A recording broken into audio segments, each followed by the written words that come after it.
Nah, oleh karena itu rumus selanjutnya, perhatikan pikiran dan tindakan kita. Jadi pikiran dan tindakan membawa pengaruh. Karena Blavatsky ini lebih dekat sama Hinduisme, Buddhisme, dia pakai istilah karma. Jadi, dan ada reinkarnasi. Kalau karma menjelaskannya harus agak hati-hati. Mungkin kalau dalam Islam mungkin tidak sevulgar kalau dalam setegas kalau dalam Hinduisme, Buddhisme. Kalau dalam Islam itu mungkin pakai ayat faman ya'mal misqala dzarratin khairan yarah wa may ya'mal misqala dzarratin syarran yarah.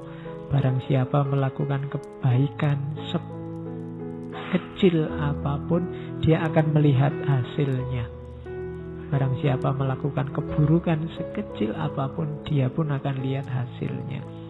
Ini konsekuensi dari tadi bahwa hidup ini saling berkait. Yang kamu lakukan apa, itulah yang akan kembali. Kamu mengupayakan apa, itulah yang akan datang. Itu nanti kalau ditarik jadi teori yang populer belakangan ini, Theory of Attraction. Tapi ini kebalikannya karma.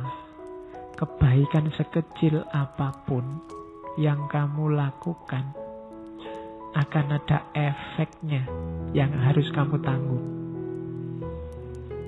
Kejelekan juga begitu. Maka jangan pernah meremehkan perbuatan baik sekecil apapun atau perbuatan jelek sekecil apapun. Kamu mau sadari atau tidak, dia kembali lagi pada dirimu. Jangan meremehkan dosa yang kecil-kecil atau kebaikan yang kecil-kecil. Ada temenmu gelasnya mau ditendang, terus kamu tolong, hati-hati ada gelas. Itu kebaikan kecil, kelihatannya sepele, itu akan kembali lagi padamu. Ya sopo ngerti kalau ternyata gantian yang ngantuk, kamu mau nendang gelas, ada yang nulungi. Itu kan gak terasa, kembali lagi padamu. Kejelekan sekecil apapun juga kembali. Alah pak, bohong kecil aja, males pak jawabnya, dia cerewet sih. Misalnya, saya bohong kecil-kecilan, itu nanti ada efeknya juga. Jangan menyepelekan kesalahan, dosa, kalau bahasanya agama maksiat, yang kecil-kecil. Dan juga kebaikan yang kecil-kecil. Ada efeknya, semua akan kembali. Di level dirimu dan di level alam semesta. Demi apa? Demi keseimbangan, demi harmoni tadi. Karena alam ini berjalan sesuai harmoni. Kesalahanmu yang kamu lakukan itu kan mengacaukan harmoni. Ya nanti ada kelanjutannya biar harmoninya kembali. Kebaikanmu juga begitu. Karena dia mendukung harmoni, maka kamu akan mendapatkan kebahagiaan dari dukunganmu. Itu karma. Kalau reinkarnasi ini, hidup ini berlanjut. Just pahami saja bahwa tidak selesai hanya dengan dunia ini. Kalau di Hindu dan Buddha malah kembali lagi ke sini. Sebelum tuntas sampai makom mutmainnah, kamu akan dikembalikan lagi. Jadi kalau dalam agama, ya hidup itu tuntas. Ada kalkulasinya kalau dalam Islam.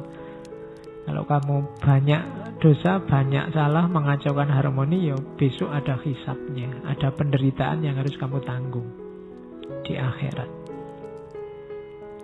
Meskipun tidak harus kembali lagi ke dunia. Seperti konsepnya Hinduisme dan Buddhisme. Itu bahasa kasarnya, kebaikan apapun, kejelekan apapun yang kamu lakukan kembali lagi padamu. Itu karma. Kayak acara TV. Itu karma. Jadi lakukan karma yang baik, jauhi karma yang jelek. Kalau dalam Islam ada rumus innal hasanat yudhibnas sayyi'at. Kalau kamu merasa, Pak, saya kemarin terlanjur melakukan yang jelek-jelek, sekarang double lakukan kebaikan sebanyak mungkin untuk menetralisir. Jadi caranya begitu. Jangan putus asa. Wah, terlanjur, Pak, gimana ini? Dosaku akeh iki, Pak, piye misalnya. Nah, ya tetap ada jalan keluar. Lakukan. Kalau dalam agama kan disuruh tobat dulu, menyesal. Semenyesal-menyesalnya. Baru kemudian diikuti dengan perbuatan baik-baik untuk membakar yang jelek. Yudhibnas sayyi'at. Kalau ada hak yang harus dibayar, ya dibayar. Kalau tadi temanmu yang dibohongi masih ada, minta maaf ya, saya kemarin bohong. Ada, itu berarti ada hak yang harus ditunaikan. Kalau tidak ada, wah orangnya sudah jauh, Pak, susah, Pak, malu saya, Pak, ngomongnya, Pak, misalnya, ya wis, lakukan perbuatan baik sebanyak mungkin. Nah, itu untuk menghindari karma yang jelek. Oke, jadi rumus selanjutnya karma dan reinkarnasi. Itu rumus hidup. Itu sambungannya dari asal-usul tadi sebenarnya. Terus ingat-ingat fakta, dengan alam saja kita ini satu, apalagi dengan manusia. Persaudaraan antar manusia itu sifatnya alamiah. Jadi natural. Bukan kok, yuk kita bersaudara, yuk kita temenan aja deh ya, saudara aja ya, misalnya. Bukan itu maksudnya. Jadi hakikatnya secara spiritual kita itu satu. Bukan kok nembak ditolak terus kita temenan aja ya, bukan itu ya.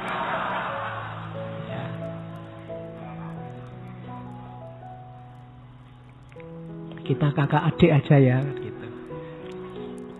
Nanti kan banyak kamu yang gitu ya, nembak ditolak terus kita kakak adik ya. Alah, kakakku mau sudah banyak.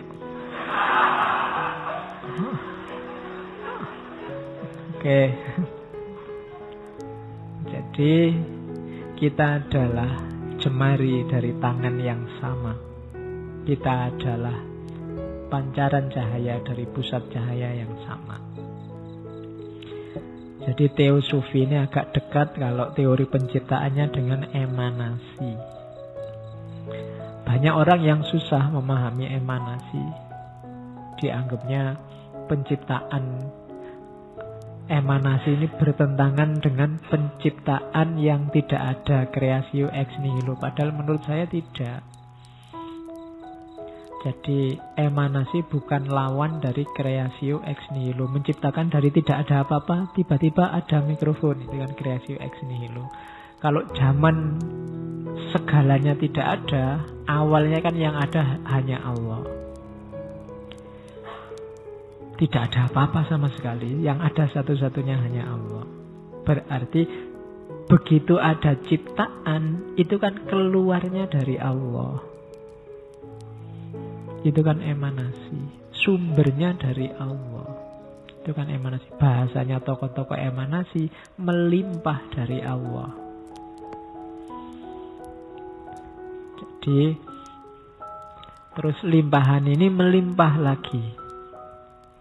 Melimpah lagi. Kalau dalam tasawuf, limpahan pertama yang paling dekat sama Allah itu nanti yang disebut Nur Muhammad.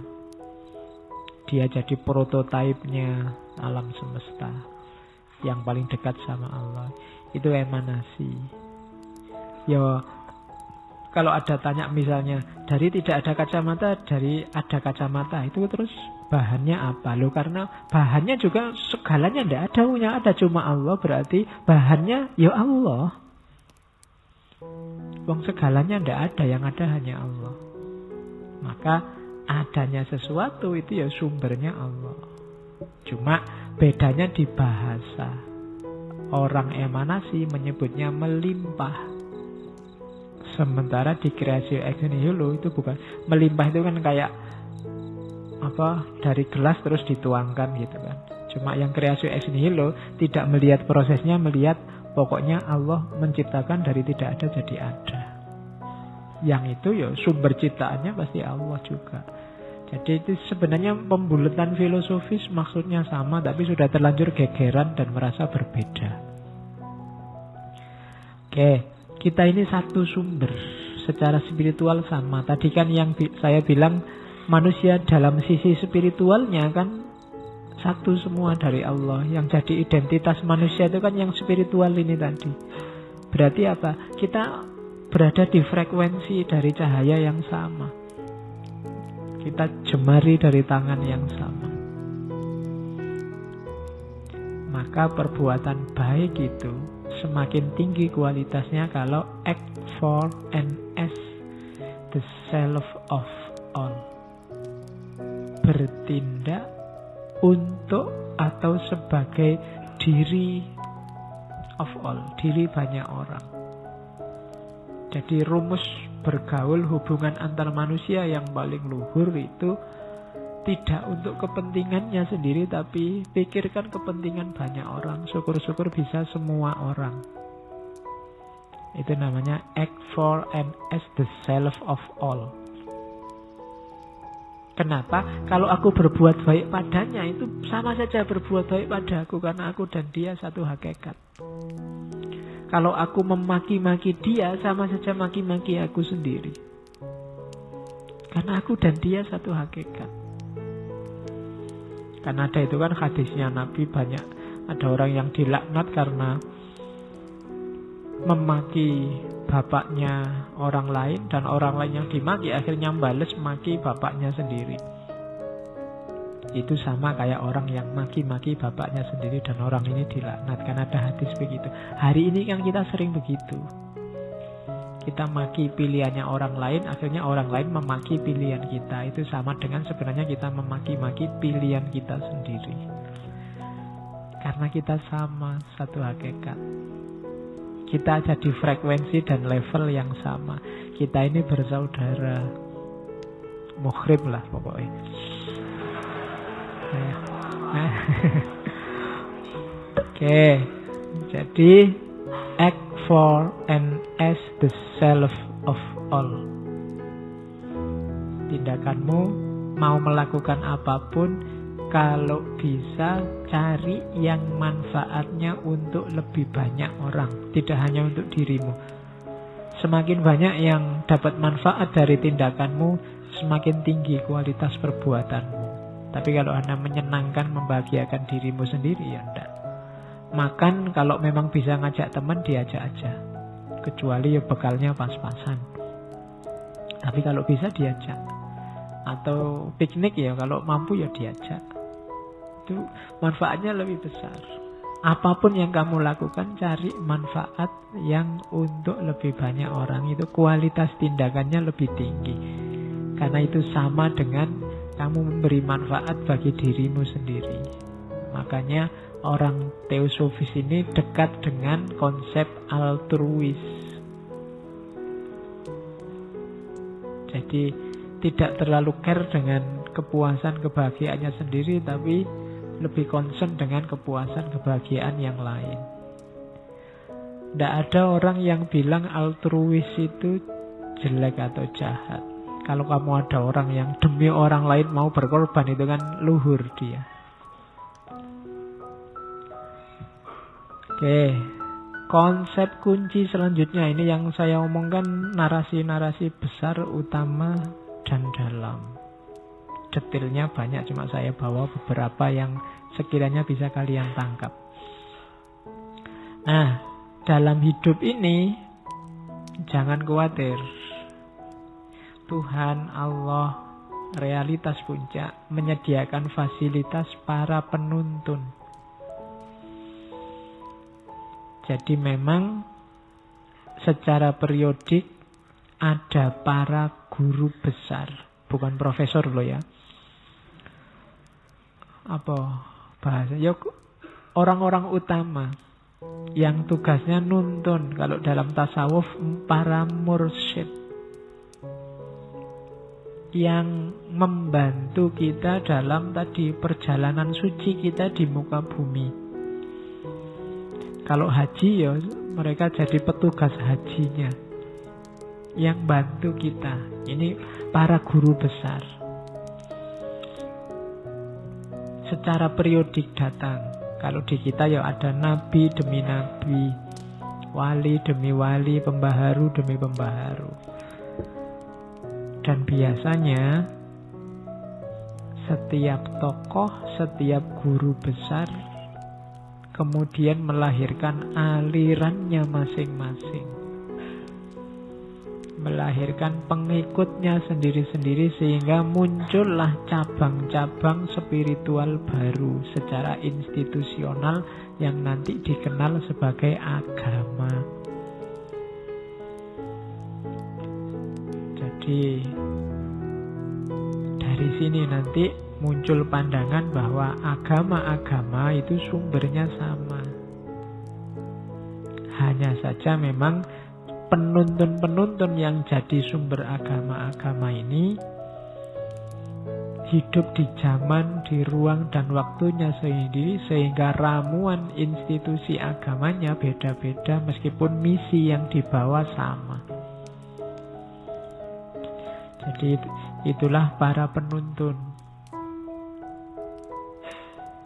Ada teori yang mengatakan yang datang belakangan biasanya lebih utuh daripada yang datang sebelumnya. Maka teori Islam sebagai final, datangnya paling akhir, itu bisa mengklaim bahwa Islam karena dia paling akhir, kandungan-kandungannya sebelumnya ada semua,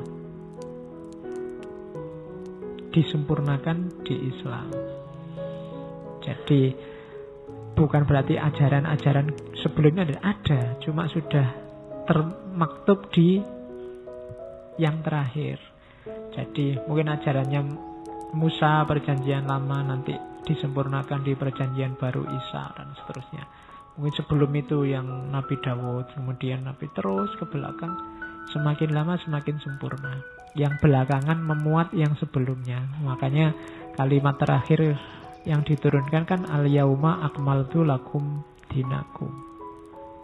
Hari ini final, sudah kusempurnakan.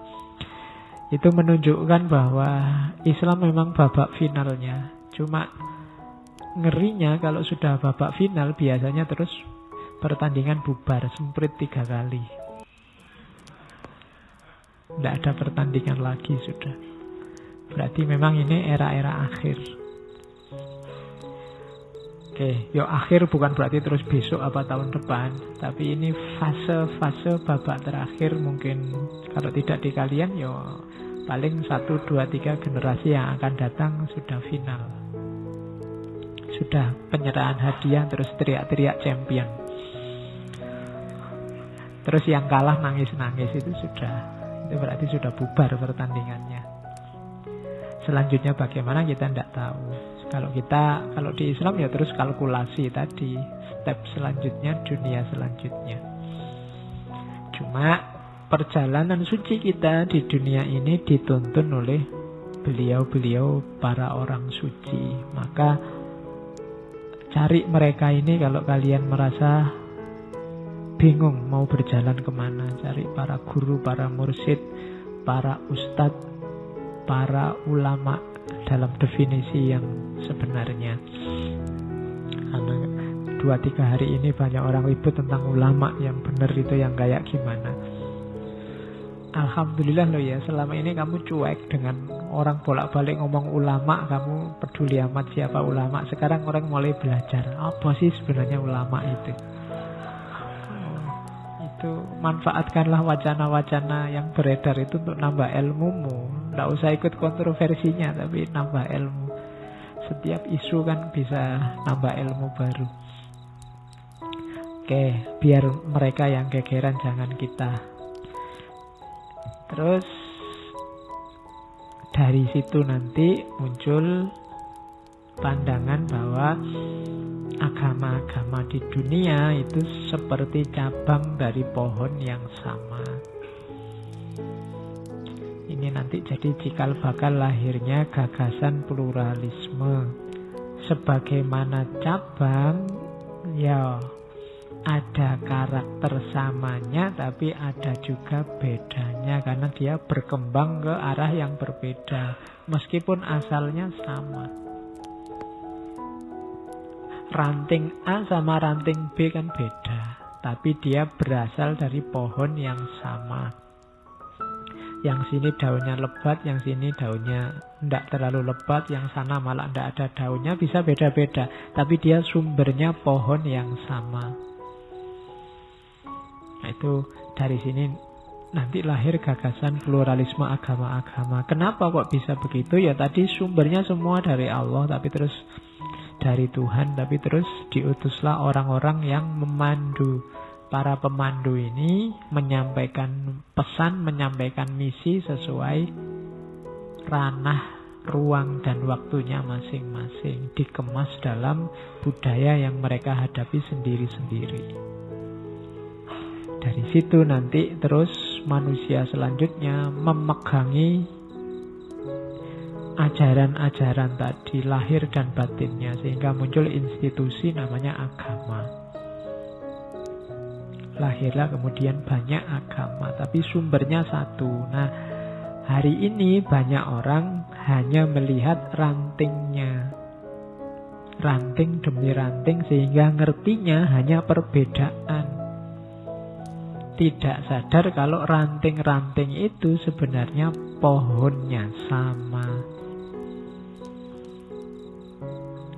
Kalau pakai bahasa awal tadi, ketika masuk ke ranah spiritual itu akan terasa samanya. Terus, nah, dapat ilmu tadi semua dari mana? Sebenarnya yang saya omongkan dari awal sampai akhir tadi ada di semua agama, di semua peradaban spiritual. Mungkin termasuk Jawa. Cuma biasanya ajaran-ajaran yang dalam itu dikemas dalam mitos-mitos, dikemas dalam cerita-cerita yang seolah-olah tidak masuk akal. Jadi itu kearifan nenek moyang zaman dulu. Jangan dikira mitos itu yang berkembang di masyarakat misalnya itu sekedar cerita sambil lalu pengantar tidur. Tapi di balik itu sebenarnya banyak rahasia yang harus kita ungkap. Dulu waktu Teosofi menyebarkan ajarannya di Indonesia awal itu banyak pakai media wayang. Mirip kayak para wali juga pakai media wayang. Itu kan cerita-ceritanya simbolis semua. Kalau orang tidak bisa menangkap simbol cuma dapat cerita wayangnya. Tapi kalau jiwanya siap nanti akan ketemu rahasianya, ketemu hikmahnya.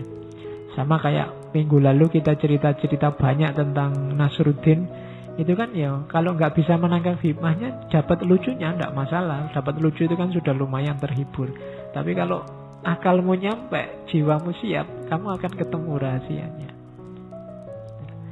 Dulu Sunan Kalijogo pertimbangannya kan itu, masyarakat belum siap kalau tiba-tiba langsung disuruh sholat tahajud, puasa Senin Kemis, masa itu dimasukkan pelan-pelan, dikasih simbol-simbol dengan asumsi ini masyarakat kalau semakin meningkat, semakin cerdas, mereka akan siap dan bisa menangkap pesannya. Cuma kok yang dilalah, katanya Blavatsky di awal tadi, masyarakat ternyata tidak dewasa-dewasa.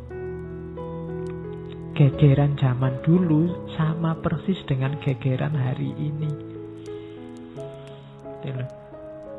Dulu ada perang adat, perang padri, itu ya podo, yang keras-keras kaku sama yang tradisi. Semoga sekarang tidak terulang lagi perang itu. Jadi kita tidak matang-matang, tidak dewasa-dewasa. Jangan-jangan sudah ada banyak isyarat, banyak simbol, kita tidak bisa baca. Kita yang ngerti mitos, cuma kita pakai guyonan aja. Nyai Roro Kidul, mungkin di balik itu ada banyak visi, banyak misi. Cuma kita mikirnya itu Nyai Roro Kidul nyalonnya di mana ya? Tiap hari pakai sanggul, pakai itu, ya mikirnya ngono. Jangan-jangan narasi-narasi itu ada rahasianya. Cuma kita nggak nyampe ke sana. Yang dilakukan oleh Blavatsky dan kawan-kawan itu kan mengungkap itu. Rahasia-rahasia dari ajaran-ajaran kuno. Oke. Maka ini puncak-puncaknya. Kalau di Blavatsky manusia itu punya 7 lapis jiwanya, dirinya. mulai dari yang fisik sampai terdalam. Ini nanti detailnya kalian baca sendiri. Lapisan paling dalam yang tadi spiritual kita suruh menyentuh, itu pakai istilah-istilah Buddha sama Hindu. Itu Atma atau Atman. Jadi ini dimensi ilahiyah, dimensi ketuhanan. Agak keluar sedikit ada namanya Budi. Ini yang kalau di Jawa populer jadi nama orang ini, Budi. Ya, Budi ini mental, jiwa yang dicahayai oleh Atman. Namanya Budi. Jadi Budi itu pasti baik. Ya, karena dapat cahaya ketuhanan. Ya. Makanya orang bilang utang budi itu berarti utang kebaikan, bukan utang yang jelek-jelek. Kalau orang dipukuli kan, awas kamu nanti, aku utang budi padamu. Enggak, itu bukan utang budi. Jadi budi itu pasti baik. Kenapa? Budi itu dimensi rohani manusia yang dicahayai oleh aspek ketuhanan. Namanya Atman. Lebih keluar sedikit lagi ada namanya manas. Manas ini akal, rasio, batin juga. Nah, keluar sedikit lagi dari akal, agak ke anu lagi ada hasrat, keinginan, nafsu, ambisi. Itu juga kualifikasi kita. Terus keluar sedikit lagi ada prana. Prana ini daya hidup. Ini kadang-kadang juga dipakai nama paranormal. Prana, sakti gitu ada. Ini daya hidup. Kalau bahasa Indonesia kan ini yang disebut rohnya, yang membuat kita hidup. Baru setelah itu ada namanya linga sarira. Ini jiwa astral, kayak cetak spiritual, cetak energi manusia. Tubuh astral. Kalau kalian mimpi, itu yang jalan-jalan yang beroperasi level jiwa astral ini. Aspek astralnya. Baru setelah itu yang paling lahir namanya apa itu? Tula sarira, tubuh fisik, jasad. Jadi jasad, tubuh astral, roh atau daya hidup. Ke dalam lagi ada hasrat, keinginan, nafsu. Ke dalam lagi ada intelek, pikiran. Ke dalam lagi ada budi. Jadi jiwa yang sifatnya spiritual karena dapat cahaya dari yang paling dalam namanya Atman. Jadi setiap titik itu punya hak dan kewajibannya sendiri-sendiri. Kalau ingin memahami manusia itu apa dan bagaimana, gali dirimu sampai ke dalam. Sejauh mana kamu sudah mengelola jasadmu, mengelola rohanimu, mengelola daya hidupmu, nafsumu, budimu. Apakah kamu sudah bisa nyambung sama Atmanmu?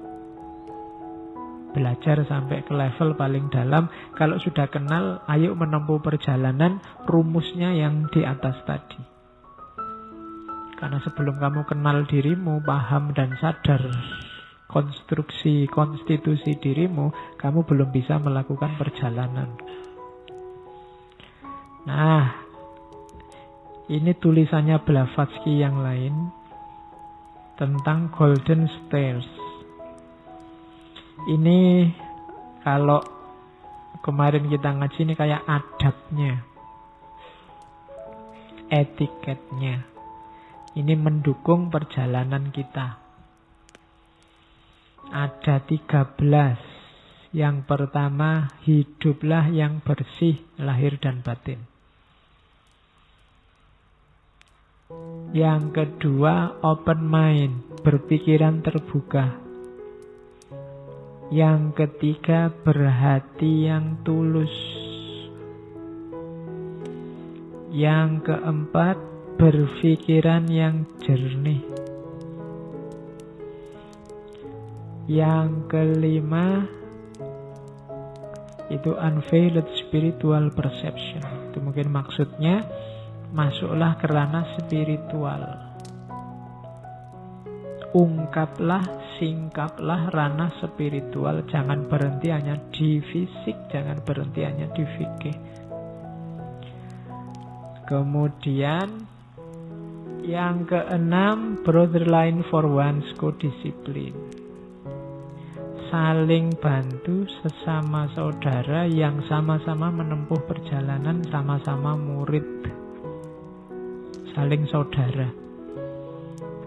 Kalau saudara itu kan saling bantu. Berat kalau kamu jalan sendiri, tapi kalau banyak temannya, banyak yang mendukung, akan lebih ringan. Kemudian yang ketujuh, buka dirimu siap untuk memberi dan menerima nasihat dan instruksi atau petunjuk. Jangan jual mahal. Untuk ngasih tahu orang apa dikasih tahu orang. Kita harus terbuka. Buat orang lain nyaman, mengingatkanmu kalau salah. Dan ketika kamu mengingatkan orang lain, buat dia juga nyaman. Kemudian patuh pada guru seutuhnya. Kemudian siap untuk menjalankan kebenaran sesuai yang diinstruksikan oleh guru. Itu nomor 9. Kalau kalian baca taklim, adabul alim wal muta'alim, posisi guru ini vital. Jadi mau tidak mau harus patuh, apalagi dalam tasawuf ada namanya mursyid. Kalau sudah baiat ikut seorang mursyid, sudah pasrahkan dirimu 100%. Kalau sudah nyampe 9, baru keluar di nomor 10. Berani melawan kalau ada personal injustice. Berani menanggung, berani menahan kalau ada ketidakadilan terhadap dirimu. Kemudian berani mendeklarasikan, menyatakan prinsip. Tidak apa-apa kalau kamu punya prinsip-prinsip kebenaran, kok tidak cocok, jelaskan saja sama orang lain, tidak masalah. Kemudian membantu, membela orang-orang yang mendapatkan ketidakadilan. Kemudian constant eye, selalu memperhatikan perkembangan dan kesempurnaan manusia melalui ilmu-ilmu rahasia yang tadi dijelaskan, rumus-rumus hidup tadi, sunnatullah tadi diperhatikan biar kita berkembang, yang lain juga berkembang. Karena kalau yang lain tidak berkembang, kita susah berkembang, karena aku dan kamu satu. Kamu punya teman nakal luar biasa, sedikit atau banyak kamu akan terpengaruh. Harus berkembang bareng-bareng. Sebaliknya punya teman soleh luar biasa, nanti yang soleh ini terpengaruh kamu nakal. Ya. Jadi harus saling bantu dalam kebaikan. Wa ta'awanu. Jadi ini namanya golden stairs, tangga emas. Perhatikan titik-titik ini. Kalau yang kiri ini ngurusi individualmu, yang kanan ngurusi aspek sosialnya. Dua-duanya penting. Oke, ada beberapa quotes yang boleh kamu bawa pulang. Theosophy is who theosophy does. Not think, not studies, not feel, but does. Ilmu itu kelakone kanthi laku. Versi bahasa Inggris. Jadi teosofi itu siapa yang menjalaninya, bukan yang memikirkannya, bukan yang mengkajinya kayak malam hari ini, bukan yang merasakannya saja, tapi yang menjalankannya. Tadi ada banyak rumus-rumus tentang perjalanan, tentang kebaikan. Ya lakukan. Itu yang kedua.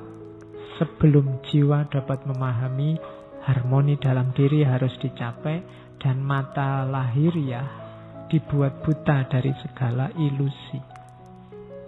Ini dalam penjelasannya, tapi kamu bisa menangkap pasti.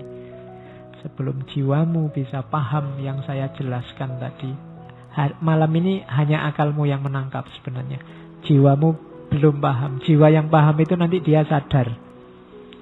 Cuma untuk melahirkan kesadaran ini butuh dirimu beres dulu, harmonis dulu. Dan butuh membutakan diri dari ilusi-ilusi dunia, tipuan-tipuannya dunia. Nanti jiwamu akan sadar. Kalau jiwamu sadar, kualitas hidupmu akan meningkat. Itu rumus kedua. Rumus yang ketiga ini mengingatkan hati-hati. Kebajikan dan kebijaksanaan adalah sesuatu yang luhur. Namun kalau keduanya melahirkan kesombongan dan keterpisahan dari semua manusia yang lain, maka keduanya hanya menjadi belokan-belokan penonjolan diri dalam bentuk yang terlihat lebih baik. Belajar filsafat, belajar kebijaksanaan, menjalankan kebajikan, itu mulia. Tapi kalau ternyata efeknya adalah kamu merasa mulia, maka itu sebenarnya sebentuk kesombongan, penonjolan diri. Jadi lakukan perbuatan mulia tanpa kamu merasa sebagai orang yang mulia. Karena dua hal ini kebalikannya. Jadilah orang mulia, tapi jangan jadi orang yang merasa mulia. Karena merasa mulia itu blunder kemanusiaan, membuatmu terpisah, merasa elit, merasa penting. Nah, itu kesombongan. Masih ada ternyata. Ini rumus kebijaksanaan. Bertindak dengan bijaksana pada saat tindakan dibutuhkan, atau menunggu dengan sabar pada saatnya harus tenang, akan membuat orang selaras dengan gelombang kehidupan. Tidak peduli dengan hukum ini akan membawa seseorang ke dalam antusiasme yang tak rasional atau putus asa yang mendalam. Waktunya bergerak, bergeraklah. Waktunya diam, diamlah. Salah milih keputusan kapan bergerak, kapan diam, hasilnya dua. Semangat tapi tidak rasional, atau putus asa karena gagal. Jadi waktunya gerak, gerak aja. Waktunya diam, diam. Kalau tidak, kamu akan kecewa. Waktunya nembak, ya ditembak. Waktunya nunggu, ya ditunggu. Waktunya nunggu kok kamu tembak, nanti ya ditolak, kamu kecewa mendalam. Sudah antusias tapi kecewa karena kamu tidak rasional. Ya. Atau waktunya nembak, waktunya diem, kamu nembak. Waktunya nembak, kamu diem. Dia sudah nunggu-nunggu, kamu diem aja. Ya. Nanti ditembak orang lain, kamu nangis-nangis. Oke, nah ya.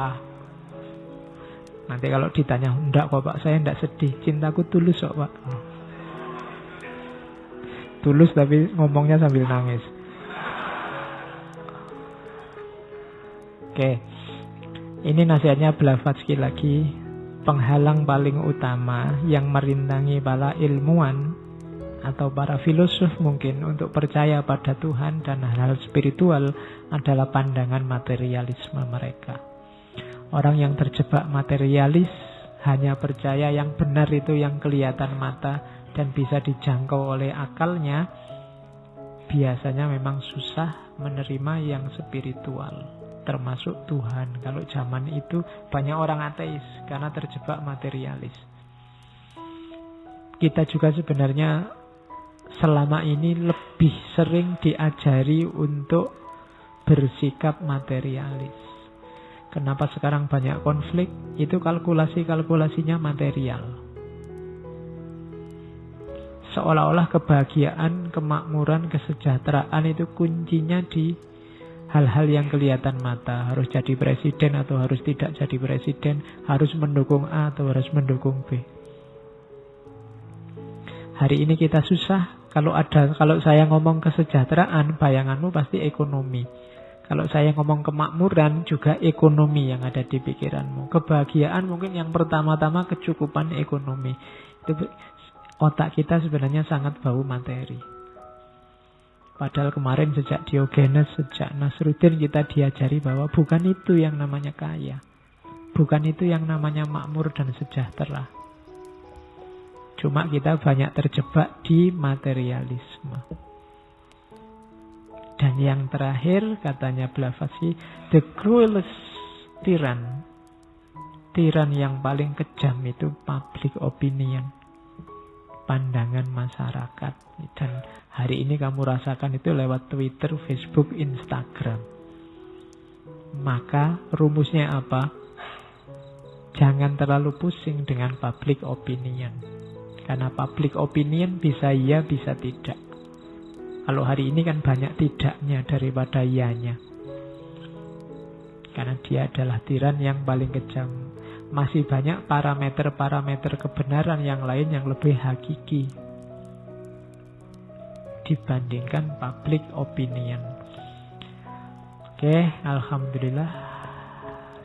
Itu kenalan kita dengan teosofi lewat Blavatsky.